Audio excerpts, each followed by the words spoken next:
Spiteful Snow Black. Labrys? I wasn't expecting this to begin right away. That was what Miss President said. Miss President is now completely different. Where she had arms and legs before is now metal. Her form was now exactly the same as the shadow, including all the mechanical parts. All systems are clear. Commencing elimination. Miss President swings a giant axe with ease and begins fighting against the shadow. Amazing, it's the only word that comes to mind. She transformed from cowering girl into a robot, trading blows with the shadow in an instant. It doesn't even have a persona. I can't believe this. You completely shut off your ego. So you don't care if you live or die, as long as you don't have to face up to what you really are? How ignorant are you? Shadow growls, destroys the announcement room door, making her escape. President follows suit. Miss President!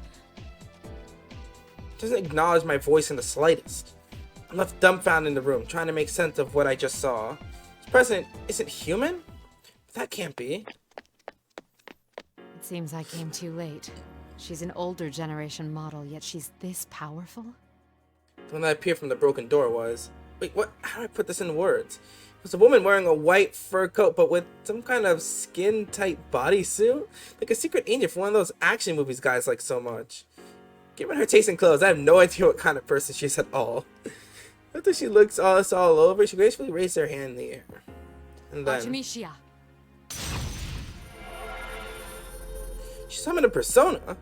Sense up an instinct, but while I'm still in shock, the wounds on Yukun's body heal instantaneously. She's not an enemy? No way. You can use a persona? Actually, I didn't sense you at all. Who are you? Well, since you've all become unavoidably involved with this, I'll at least tell you who I am. My name is Mitsuru Kirijo. In a way, I'm the one responsible for this commotion.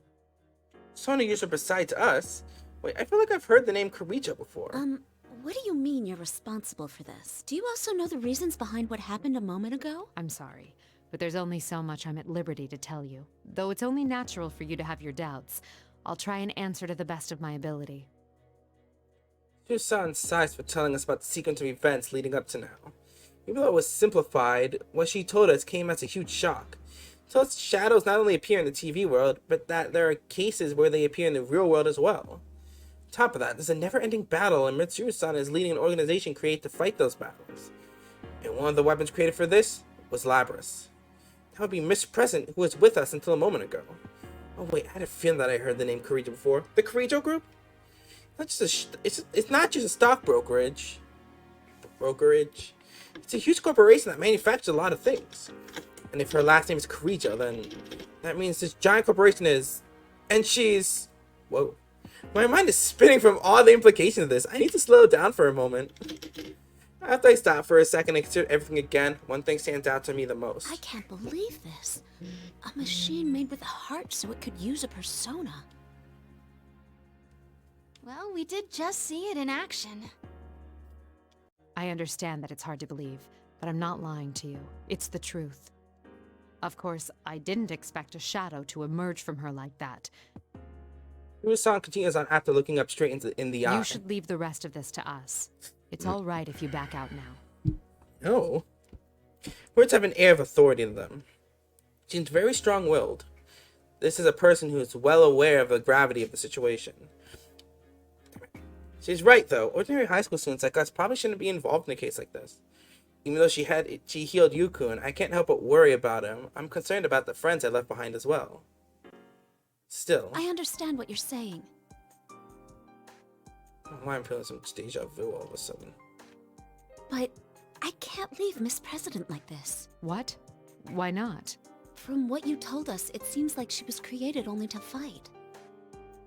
But I can't claim that this has nothing to do with me.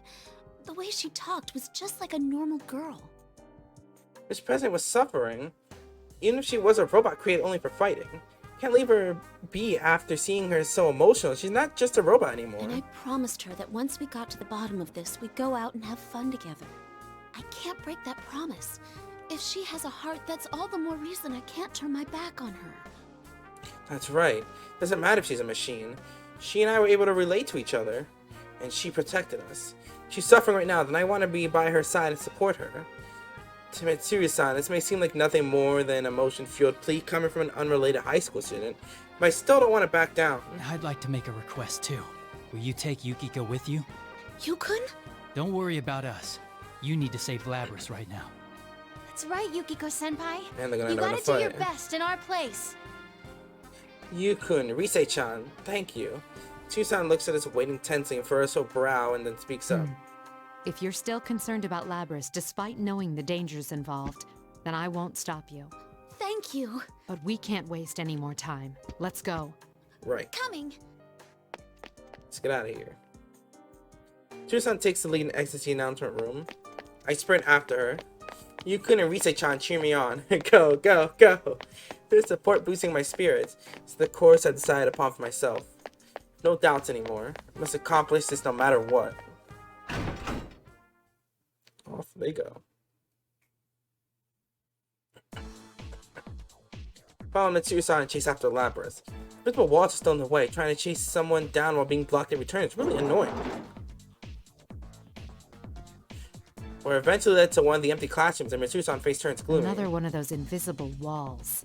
Yep, so I figured they gotta fight each other. She reaches towards the other exit to test it out and knocks on thin air. Does that mean that's the door and we just passed through? Another invisible wall.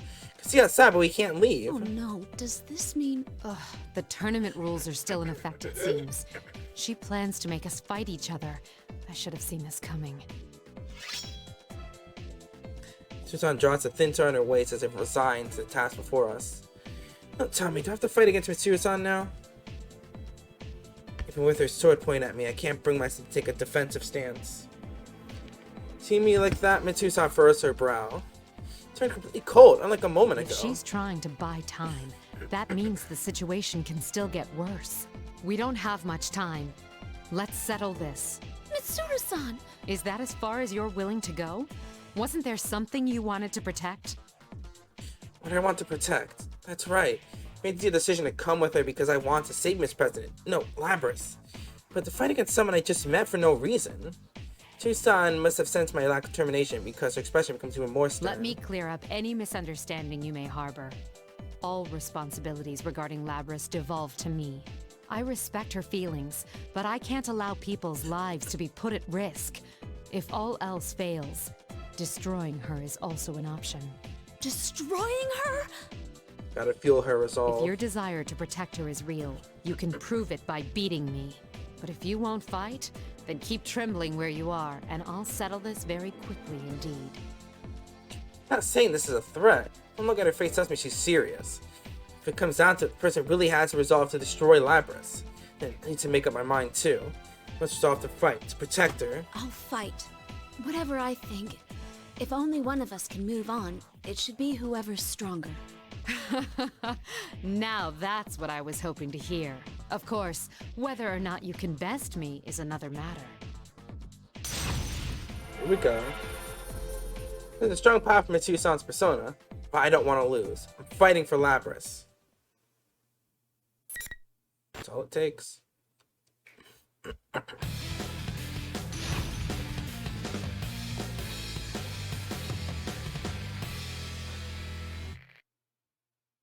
Finally!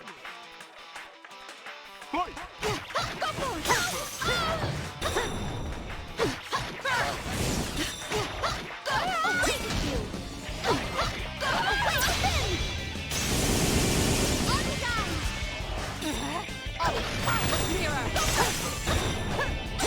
I should have the advantage.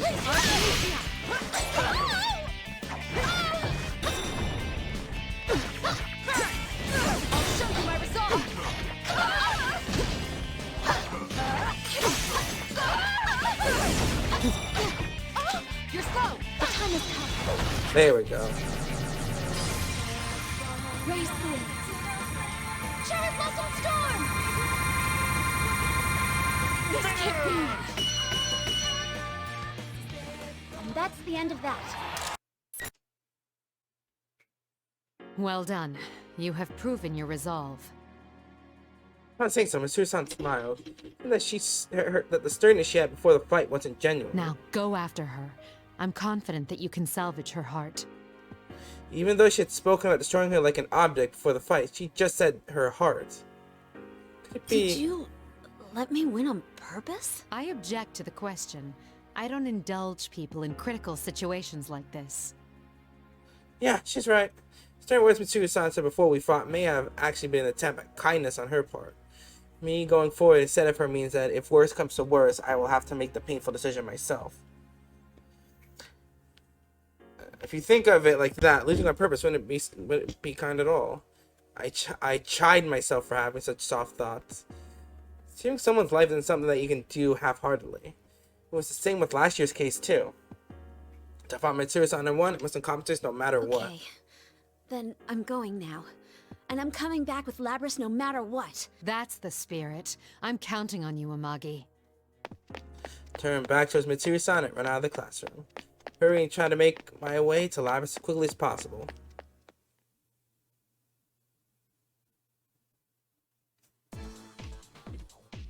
Proceed down the hallway once again, led by invisible walls. As I make my way, I notice that I'm being led back to the announcer room where I had rushed out of not too long before. What's the meaning of this? The door that was destroyed earlier is back to normal, and I don't see Yukiko or Rise-chan around either. I try opening the door to figure out why this is happening.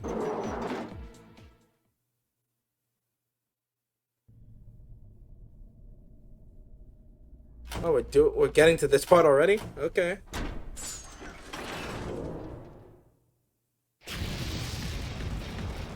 So I guess we're going straight into Shadow Labrys.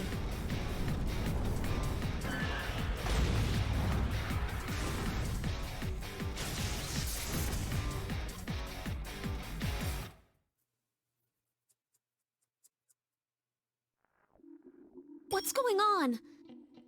I feel like I'm going insane. In the door, the scene behind the window has completely changed. Tons of grotesque things that are shaped like people. This seems entirely different from the announcement room I was in earlier. Labrys and Shadow are fighting within this sinister red world and trying to destroy each other. Labrys, please wake up! There's no light in Labrys' eyes. She's expressionless, like she really is a machine. She looks entirely different from when she had called herself student council president. Is this Labrys' true form? No, that's not it. You don't have to fight like that! Don't act like you're a machine! Labrys, who knows my voice, takes distance from her shadow and turns to me. Expression still robotic. Analyzing voice print. Identity confirmed as Yukiko Amagi. Yukiko Amagi. We made a promise to each other! You just have to be yourself! Yukiko-san? His eyes look different now. They're not the eyes of a machine anymore. The eyes of the girl I've come to know in this short time. Once she drops her mechanical nature, her precise mechanical movement loses their rhythm. The shadow who had been watching us distorts her lips into a smirk and seizes upon this opening. Oh, really? After she lied to you and used you all this time? That's not... First, you deceived her by acting human. And now that things aren't going your way, you've decided to be a machine instead? Why don't you just give it up? Just tell everyone how you really feel. You want the everyday boys and girls to experience what you had to go through, right? That's why we're in a school having a fighting tournament. You want to see close friends fight for their lives against each other. Because if they do that, then they might understand. You want to make them understand. No! That wasn't my wish at all! Shadow glares at me with as much hate as she could muster. But looks towards me as well. Her face scrunches up into a ball of sadness. I want my pain to be understood. Shadow made us friends fight against each other in this TV world because Labrys wished for it to happen? Does that mean Labrys was forced to fight against those who were close to her too? It's because she's a weapon? Don't think I can ever truly say that I understand how she feels. But It's all right. I don't know what happened to you in the past, but whatever it was, it doesn't define you. I understand that much at least. Understand? What could you possibly understand? All you've got is some cheap, self-righteous pity. That's not true. it's not cheap, I know. I've seen Labrys' kind of expressions. It's no different from an ordinary girl. Please stop! I've had enough! Words still don't reach her. Shadow ridicules Labrys, who's still trembling in place. Oh, yeah? Then let me take over from here. I'll destroy everyone who pretends to understand, just like you did before. Stop! Upon hearing Labrys' voice, the Shadow's face contorts into excuse me. Contorts into glee. That's when I finally figure it out. That's not right. I didn't figure it out. I remembered. Should have realized it much sooner. Shadow's true objective? That's... You're not me! Yes, that's right. I'm myself. I'm not you anymore. There we go. Yes, the power!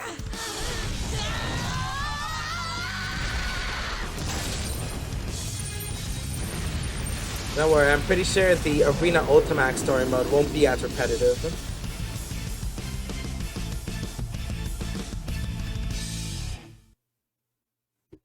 Hope so, anyways. Shadow goes berserk and gains power after it's denied by its owner. I knew that, and yet I didn't stop it from happening. The step between Labrys and the Shadow has changed into an ominous form. Couldn't stop a Shadow from going berserk, but it's still not too late. What? You're still gonna stand in my way? Fine! I'll crush you along with the real one! Same thing that happened to me too. I'm only here right now because you and the others saved me when I rejected my own weakness. And just like then, someone needs to step in and save someone else. This time, it's my turn to save Labrys. Let's go for it.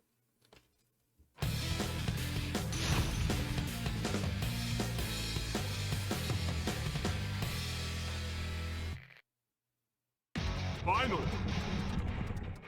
Dumbass! What do you call me, dumbass? Dumbass. Wait! Spin! Oxidized! What was that? Stay away!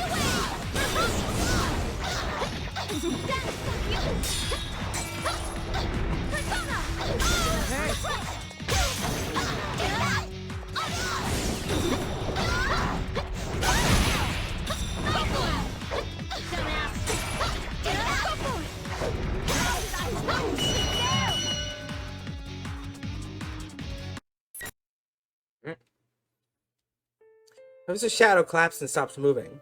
Thank goodness, seems I managed to win. All that's left is for Labrys to accept her shadow, and it should put an end to everything.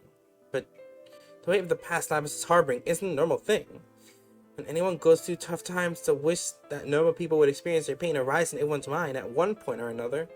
The pain for her past comes from her being forced to kill her friends. It's incomparable to the problems I need to face last year.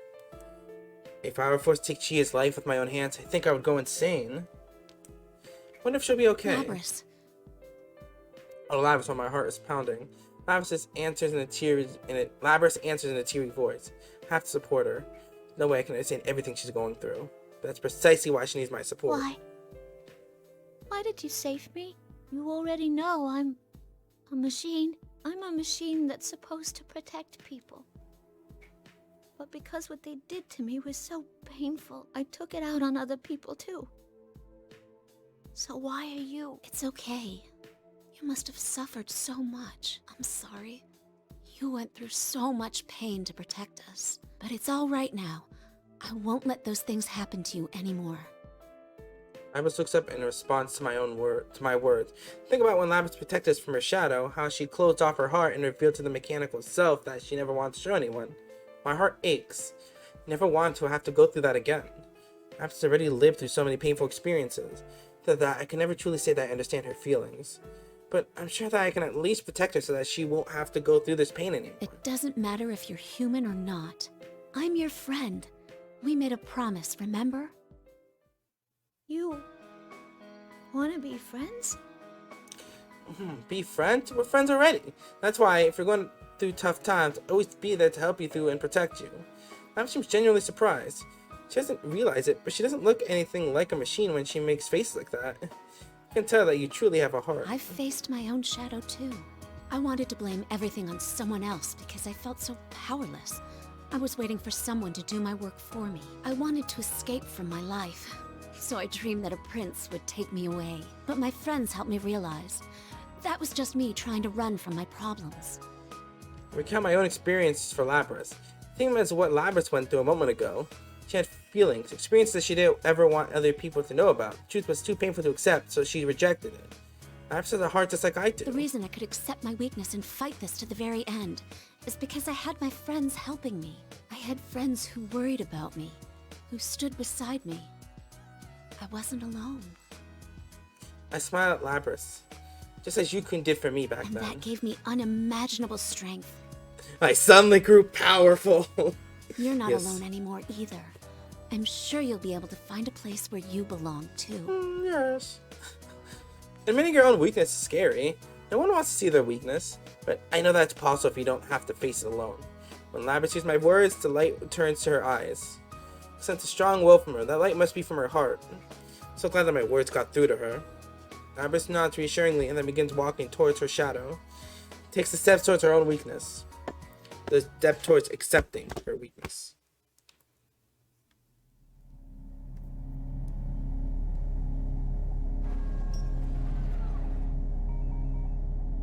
I'm sorry I ignored you all this time. I was the one who left you all alone.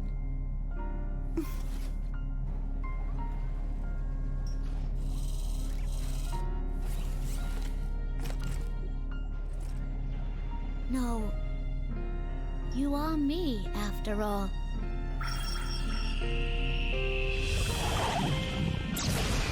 All it takes.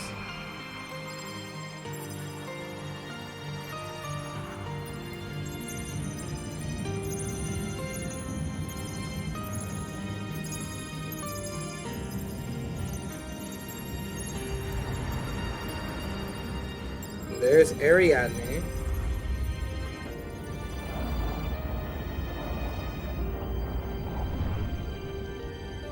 This is my persona. Yes. For long, Rise-chan contacted us. She must have sensed the shadow's disappearance, and we managed to join up with each other.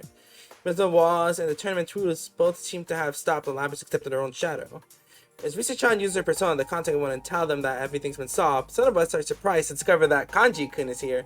Well, it's Natsu-kun who wasn't even supposed to be in Inaba today. Chen tells everyone to meet up on the rooftop. From what she says, studio-like space connected to Juna seems to have been restored there. Four of us immediately begin to head towards the entrance, but Labrys stops. I ask what's wrong. She responds anxiously. Hey, can I really come with you? Seems like I'd just be a nuisance. What do you mean, a nuisance? Well, you know, I'm a machine. There'd be all sorts of problems. There would?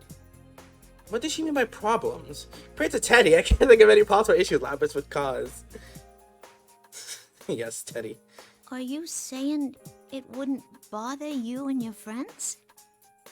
Wow. You sure are cool about all of this. Jeez, Labrys, you sound more human than a lot of people out there. If I were you, I'd brag about it. You don't think it's cool being a robot and a persona user? It's unique, that's for sure.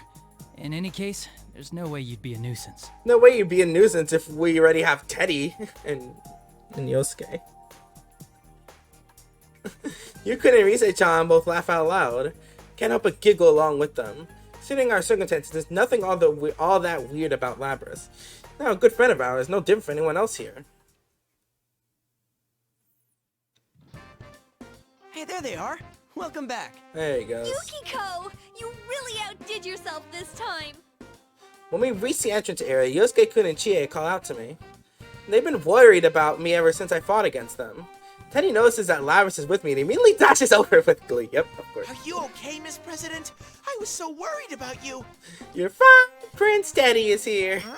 Those hands and legs, are they accessories? You're so meta-luring. I can scarcely believe my eyes. The Kirijo group's humanoid weapons actually exist. Natsuki seems to know a bit about her already, but yeah, considering that everyone is here, I think now is a good opportunity to introduce her. I tell everyone everything that happened with Labrys, with some help from Yukin's supplemental comments. After I finish talking, Silence watches over the rooftop. Labrys fallen silent too and looks nervous. Kanji-kun's the first to speak. I don't really get what's going on, but everything worked out, yeah? So I'm glad everyone's all right. What's with the jumping to conclusions? You're one of the things that got us into this mess, you know. Just the fact that he actually fell into his TV. Well, that was it. Anyone could have done that. Actually, are you feeling okay? You're not tired or... Oh, what am I saying? Of course you're tired. Huh? No, I'm fine. It's just- Isn't there something wrong with this picture?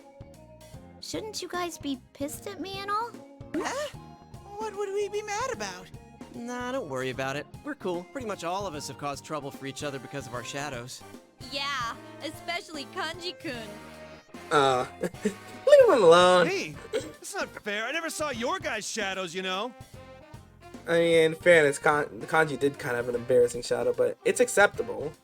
It's like, as long as he's fine with it, everything's good. It's just he was the one that got embarrassed of it. Naoto's was pretty crazy, at least. He tried to do surgery on everyone. Don't drag me into this. I mean, after the epithet given to Kanji-kun, Yeah, Naoto's shadow is pretty insane as well. I imagine that his shadow must have been far, far worse than mine. Hell no! Labrys blinked in surprise, seeing the group's unusual friendly pace. See, I told you that there wouldn't be any problems. Say that to her, Labrys quietly replies back, "Man, you were right." Maybe I'll link to Persona 4 episodes for each character. I'll think about that. And then... Well done, Amagi. I had every confidence that you could do this. I hear a voice behind me. I turn around, I see Mitsuru-san and two other people. Who are they? Were they in here looking for Labrys too? Like Mitsuru-san, they both have weird outfits. And that person. It's nice to meet you all. My name is Aigis. Thank you very much for saving my sister. The girl with the body similar to Labrys seems to have noticed me, looking at her and addresses me. Sister, does she mean Labrys? Then that means... What? Excuse me, but you're... I mean, are you also... Yes, I too am a robot. She's kind of a later version of what Labrys was built for. Oh, I'm Akihiko Sanada. Sorry for all the trouble. So Aigis-san is the robot, and Akihiko-san is the one wearing a red cape. Okay, I've committed them to memory. Then again, I guess it would be harder to forget them. In contrast to those two, Labrys takes a step back. Her expression is tense. Is she nervous? Of course she is. They came in here looking for her after all. Yeah, I didn't introduce everyone to Mitsuru-san and her friends. While I'm so flustered, you couldn't reach out and officially introduce them to everyone else. And afterwards, Mitsuru-san explained the circumstances of how they ended up here to us. More like to Labrys, though. How this case began by Labrys being dropped to a TV and how they all pursued her into this world. As Mitsuru-san explains her intention, Labrys seems to get even more nervous. She must be worried. But that's alright. Mitsuru-san realizes Labrys' emotional state. Turns her gaze toward Labrys and kindly smiles to her. Don't worry. I'm not planning to seal you away again. But I ran wild and caused so much trouble. I mean, not just today, but back then, too. You've awakened to your persona and gained control over it. You're hardly a rogue test unit anymore.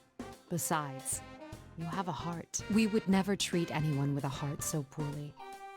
Mitsuru-san really is as kind as I thought. Her rush seems to have reached Labrys as well, and she's about to smile to enter Mitsuru-san. But here we go again. Expression goes blank and she suddenly stops moving. Huh? What's going on? Huh? Labrys' recognition signal has been interrupted. Someone is hacking into her. Recognition signal? Hacking? What does she mean? I'm about to reach towards Labrys. It's not over yet. A completely different person's voice came out of Labrys' mouth. Upon hearing that, Mitsuru-san knows something I don't and mutters in surprise. Is this the same communication system we use? What are you standing around for? Everyone, get away from Labrys! Labrys' hand jerkingly reached towards the axe on her back. Moment to pause, she swings at us all without any hesitation. Labrys! What's going on? I cannot gain access. She's being controlled. It isn't coming from inside this facility. The signal originates elsewhere. You mean outside the TV? This is just a little extra resistance. Now, entertain me. Here we go. Labrys dashes towards us with glazed eyes. When everyone is shell-shocked by the sudden turn events, I stand before Labrys. Hey, what are you doing? It's too dangerous. I'll stop her. Isn't this part of protecting her? I need to stop this. Amagi. I don't know what's going on. There's no way Labrys would try to hurt everyone. Someone's controlling her. I have to put a stop to it. Draw my fan and face her. Made a promise to her earlier. Promise I'd never let her suffer alone again. Please, wake up! It's time. My finger is itchy. That's what time is. Finally. Fight!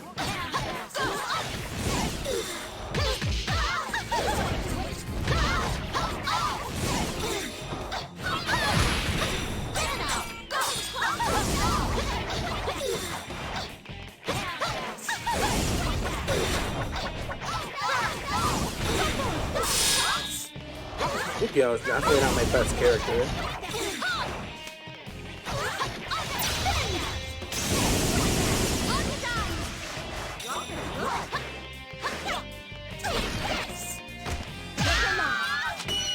Just a little bitch slap to settle things. My, she was quite easily defeated. Evidently, I didn't push her far enough. Well, she is a test unit, so this is as far as my little game goes. As a disgustingly carefree voice emerged from Labrys, who has ceased moving. I'm still lifeless. My friend Labrys still hasn't returned. Total fury rages through me in hearing that voice describe her like some broken toy. Who are you? Give Labrys back! Very well. I've acquired enough data after all. I should thank you all. Although this didn't work out, you did stay in it to the very end. Labrys' shadow was only the mastermind of the tournament. I see now. You're the true culprit behind the whole thing. Very much so. Susan's words make me remember that I think about Labrys' shadow separated from Labrys when she entered the TV. In other words, she only spawned to the tournament. She didn't drop herself in the TV without someone to do that. This case could not have happened. Does this mean that culprit is controlling Labrys from somewhere outside the TV? Somewhere safe? That can't be forgiven. Indeed. It was I who stole Labrys away. Since I don't have a persona and can't enter a TV, I needed a puppet that could run amok for me. Labrys' persona was only partially awakened, so I had a feeling her shadow would appear if she underwent a little suffering. You got the better of me this time. You deserve to know at least that much. This time? Are you still planning something? Culprit mocks us. I can't take this anymore. Thought that I was finally able to save her. Thought that everything would be alright now. That's enough! You're the worst! Labrys has a heart! How can you do this to her knowing that? A heart, hmm? Meaningless. Whether or not she has one matters not at all to my plan. What? That's it! What changed Mockness ignores my words. Well then, everyone. Until we meet again. And there she goes. Sounds like the culprit just cut off communication. In that moment, Labrys falls to her knees. I rush over to support her, but she's gone completely limp. Her metal body is very heavy. When here goes silent, and a heavy atmosphere fills the area. Susan looks gloomy, but she speaks up with determination in her voice. It seems whoever our adversary is, they're connected to us. I Somehow. advise you not to get involved in this matter any further. From here on, you should leave this to us. Wait a second. We can't just leave things like this. I understand how you feel, but this is too dangerous for you. We will do our best to ensure that no harm comes to you. Trust in us and let us work. Then from the way she was acting towards me earlier, this time Susan isn't testing me, but completely rejecting our involvement outright. I think that what she's saying is probably the correct course of action. There must be something big going on behind this, and if that's the case, high school students are probably going to be less equipped to handle it than a well-funded organization like Mitsuru-san's. But still, I can't just back down. Guys, let's leave this to them. Huh? Are you serious? Yuku must realize Mitsuru-san's resolution too. This must be something we have to come to understanding about. My mind understands that my heart Yukiko, still... It's best for now if we go home. Yuku put his hands on my shoulder. Did I just hear him saying, "for now," under his breath? When I look up and react to Yukun's words, I sense a strong fire in his eyes. I see. A non-acknowledgement. And that's about it. After we got out of the TV, we just ran the spot without too much conversation. So in Yuko's story, he just said "for now" under his breath, because like we're not done yet. Susan and her friends were a bit flustered to pop out at Juness in the midst of a bunch of shoppers. That goes for all of us, really. With this many people looking out of the ordinary, we did cause a bit of a stir. I regret that we had to part there so quickly because there was so much more that I want to say. I know that there was no way I could really express everything anyway. I returned to the inn. The day's exhaustion hits me all at once. Draw a bath and even fall asleep in the bathtub for a bit. Waking up, I go back to my room, prepare for bed. Then I receive a call from an unknown number. Usually I don't pick up calls from numbers I don't recognize, but something tells me I should take this one. A good thing I did. Here we go. And allow me to thank you once again. You did a lot to help today. Tucson steps out of the long limousine parked in the outskirts of the shopping district and bows deeply to us. We're still in Inaba, but she and the big black limousine are so out of place, it feels like we're someplace else entirely. I can just tell everyone around is watching us. Tucson and her friends have finished investigating the case. Seems like they'll be leaving Inaba. Hey, next to her is Labrys. She's the one who called us so we could say farewell in person. Come on, Yukiko. We have to see her off properly. Huh? Yeah. Ours is controlled by the culprit back on the roof, but there seems to be no major issues with her body, so she looks like she's going to be fine. She'd be happy knowing that she's safe. I should be smiling, but I just can't. I end up sad and downcast when I speak. You really are going with them. I'm gonna miss you guys, but I made my decision to throw in with Mitsuru-san. I want to capture whoever's behind this. Whatever it takes. You know how you protected me this time. Now it's my turn to repay the favor. I'm about to say that she doesn't have to worry about such things, but I stopped myself. I see, so Labrys made this decision herself. I wish she could stay here with us, but if my friends made the decision, then I need to support her. And I'm definitely gonna be back someday. So, why don't you give me a rain check on that promise? Sound good? Yeah, that's alright. It's still a promise.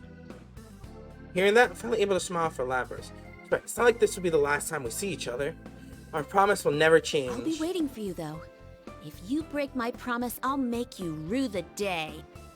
Labrys laughs and shrugs at my joke. I need to protect this place, the place that she promised she'd return to. Not just succeeding for my family at the inn anymore. I have another reason I need to stay here. We'll all be waiting for you. Come back soon. Off she goes again. Everyone else feels the same way. It's sad to have to part with someone after just becoming friends, but we all believe that we'll see her again. Labrys looks like she's about to cry, but she manages to keep her smile and nods.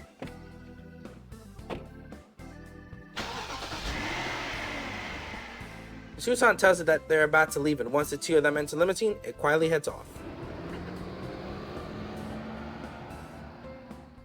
Labrys pokes her head out the window and waves back at us. Keeps waving until we can't see the car anymore. I mean, she's probably still waving. She's really gone. Yeah, but she said she'd come see us again, so enough with the pitiful frown. What? Did you just call me pitiful? What an incredibly rude thing to say to an idol. Just so you know, I've done a lot of ads for companies under the Kirijo umbrella. I wish I could have introduced myself better. Just like that, we're back to our normal selves. It's sad that Labrys isn't here, but Kanji-kun is right. And Golden Week has just started for us. They're able to prepare another box lunch so quickly after yesterday's event. Please don't prepare another box lunch. We don't need another helping of the mystery food. Mystery food, skull and crossbones, death. But instead, I have a great suggestion. Hey, why don't we go to Junes? We haven't had our welcome back party for Yukon yet. Great idea, Yuki-chan. I was just thinking the same thing. Where are you? You're right. It's been a while too, so let's all go there and catch up. Yosuke and Yukon glance at each other upon hearing my suggestion. Could they be scheming something? Alright, sounds like a plan. We have a few things to talk to them about too, right, partner? Yeah, let's go, everyone. Well, these looks, that's like some kind of secret friend wink, isn't it? They're definitely up to something. I'm not exactly sure what's going on between them, but I do have an idea. It's probably something we'll all get together for, right? We still have a lot of Golden Week left after all. It'll all work out in the end. After the welcome back part for Yukon, Chi and I are in the miscellaneous goods section looking at trinkets. Ted and Yosuke have gone back to work while Rise-chan takes Naoto-kun shopping. Yukon and Kanji-kun are together in the grocery area. Everyone is doing their own thing. Boy, was I surprised when Yukon brought that up. I didn't tell her we wouldn't get involved, was it? Can you believe him? No kidding. I wonder what Matsuri-san would say if she heard that. What Yukon and Yosuke brought up during the welcome back party was the reformation, or more like the reformation of the investigation team. and it was decided that we'd all pursue the case by ourselves. There were no objections, of course. Everyone seemed to have been waiting for Yukun's words and all spoke up at once. There's no way we can leave what happened inside the town's TV to someone else. I felt bad for Mitsu-san, but I was really happy that the two of them were thinking the same thing. I mean, Labrys is our friend. There's no way we could sit back and watch while our friends out there doing their best, especially since this happened in our own backyard. Man, the Kirijo group, huh? If things go bad, this can be an even bigger problem than last year. I'm sure we'll be able to handle it. You really stepped up to the plate this time. I think I like this new side of you. I'm a bit happy to hear that from Chie. Whoa, that was close. I almost absentmindedly walked right by the section we were looking for. We stopped at the destination, the small shops inside Junes. Pick up some different colored hair ornaments and compare them. Wow, this is hard. So many choices. What color should I get? You're really into this. Hey, how about this? I think it'll look good on you. Oh, no, it's not for me. Pink, yellow, green. To compare different colors while answering Chie, she thinks for a bit before making a realization. Oh, right. We might see her sooner than we think. Picking up for Labrys. That's right, I'm sure that the culprit will be caught faster if we cooperate rather than leaving Mitsu-san and her people alone to handle it. It means that the day when I keep my promise to Labrys will come sooner too. Till then, need to find a color that fits her. Pick various colored scrunchies and imagine how they look decorating Labrys' hair. Her embarrassed smile springs to mind as well. I just know she'll love it. I know she'll love it too.